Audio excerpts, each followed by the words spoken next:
l'un des notables de la province du Nord Kivu. Et je suis pratiquement venu pour compatir avec la population sinistrée des sémiliers.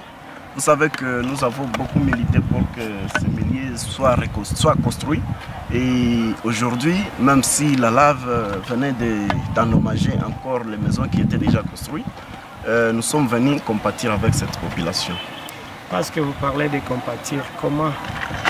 Compatir avec cette population, c'est comment? Vous avez écouté les propos du ministre de l'infrastructure, lui qui était en train de dire qu'il faudrait qu'on puisse délocaliser la population d'ici, surtout la population qui a été sinistrée, qui a été touchée par le volcan, la lave, l'éruption volcanique, délocaliser cette population pour Mugunga.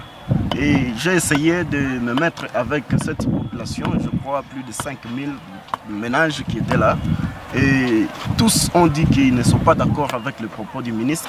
Et ils disent vraiment qu'ils sont prêts à attendre que la lave puisse s'éteindre et qu'ils puissent reconstruire leur maison ici sur la lave.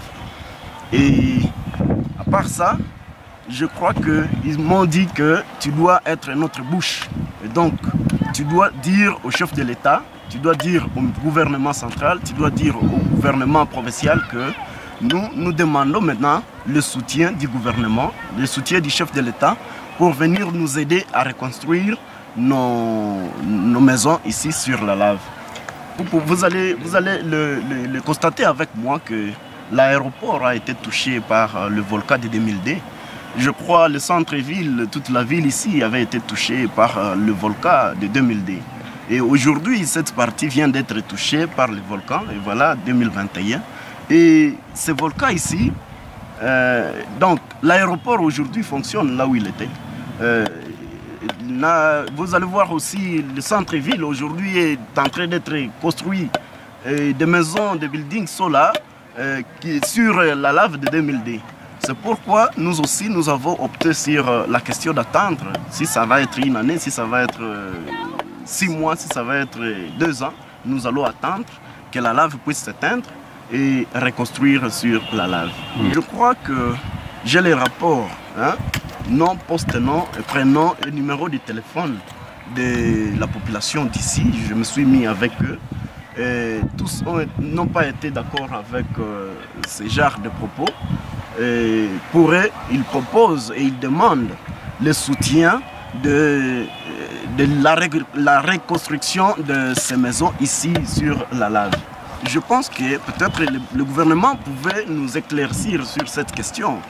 Et si peut-être le gouvernement a un espace là où il va loger la population en attendant que la lave puisse s'éteindre, là nous sommes d'accord. Et dire que le gouvernement nous octroie un espace là où nous allons nous loger sans que cet espace soit un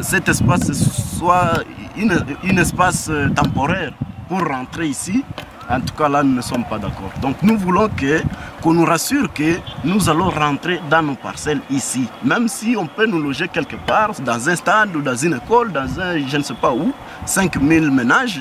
Je crois que nous sommes d'accord. Et puis après question donc après que la lave puisse s'éteindre, nous allons revenir ici et reconstruire dans nos parcelles. Je crois que là nous serons d'accord avec lui.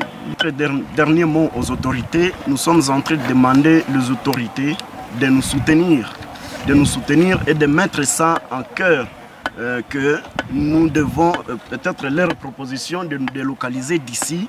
Nous leur demandons de revoir encore leurs décisions et voir si nous pouvons rentrer ici après que la lave puisse s'éteindre. Nous leur demandons encore le soutien. Vous savez que la population est sinistrée aujourd'hui, ils vivent dans des conditions un peu anormales. Nous leur demandons de nous aider, de veiller à la sécurité de cette population qui est à débandade, de veiller à la scolarisation de cette population, des enfants qui étaient en train de vivre ici, de veiller aussi à la santé de cette population, comme l'a fait le président de la République pour nous faire un hôpital là-bas. Là, c'est déjà une grande chose. Et nous lui remercions d'ailleurs à ça. Et nous demandons encore aux autorités de faire en sorte que la population puisse vivre dans des conditions un peu meilleures.